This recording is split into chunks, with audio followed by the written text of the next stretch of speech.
Hello student. चलिए इस question को सॉल्व करते हैं। क्वेश्चन कह रहा है a sample of gas occupies 200 liters at 0.5 atm pressure at 2 degrees Celsius. If the volume of the gas is to be reduced to 20 liters at the same temperature, what additional pressure must be applied? Question में जो की concept use होगा वो है ideal gas equation का। ये होता है PV equals to nRT, ideal gas equation. तो अब इसको यूज करके कैसे सॉल्व करते हैं वो देखते हैं।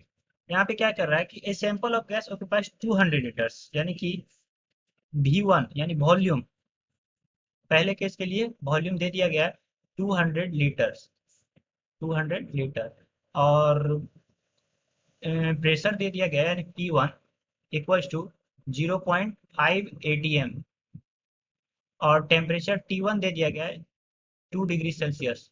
अब 2 डिग्री सेल्सियस को केल्विन में चेंज करेंगे तो क्या आएगा, 2 प्लस 273, ये हो जाएगा 275 केल्विन। ये T1 आ गया।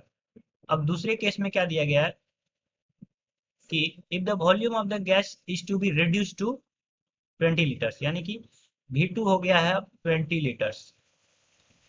अब उसके बाद पूछ रहा है एट द सेम टेम्परेचर, यानी कि T2 भी वही है 275 kelvin, what additional pressure must be applied, यानी P2 निकालना है। P2 पहले निकालेंगे फाइनल प्रेशर, उसके बाद। तो देखिए यहाँ पे क्या हो रहा है कि PV इक्वल्स टू nRT, यहाँ पे n कांस्टेंट रहने वाला है। क्यों? क्योंकि सेम गैस पे अप्लाई किया जा रहा है, तो n विल बी कांस्टेंट। और क्या कांस्टेंट रहेगा? R।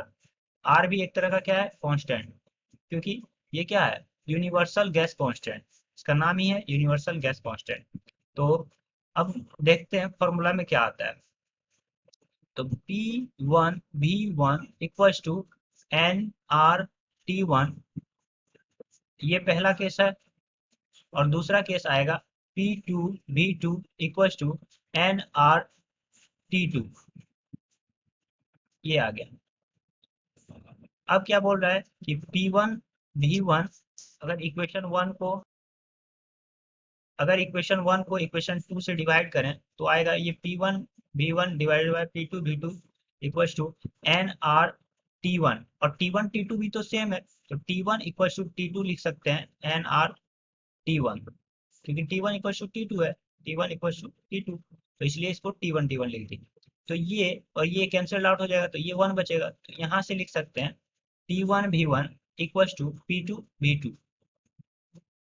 अब ये अप्लाई करते हैं तो क्या आता है, T1 V1 यानी कि 0.5 atm इंटू V1 है 200 लीटर इक्वल्स टू P2 निकालना है हमें, और ये V2 दिया गया है 200, दैट इज 20 लीटर।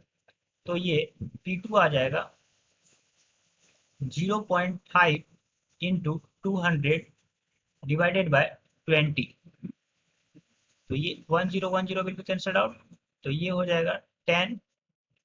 अब बचेगा यहाँ पे क्या, हाफ इंटू 10 यानी 5, ये आ गया 5 atm, यानी प्रेशर क्या हो गया 5 atm। तो हमारा एडिशनल प्रेशर मतलब क्या हो गया कि P2 एडिशनल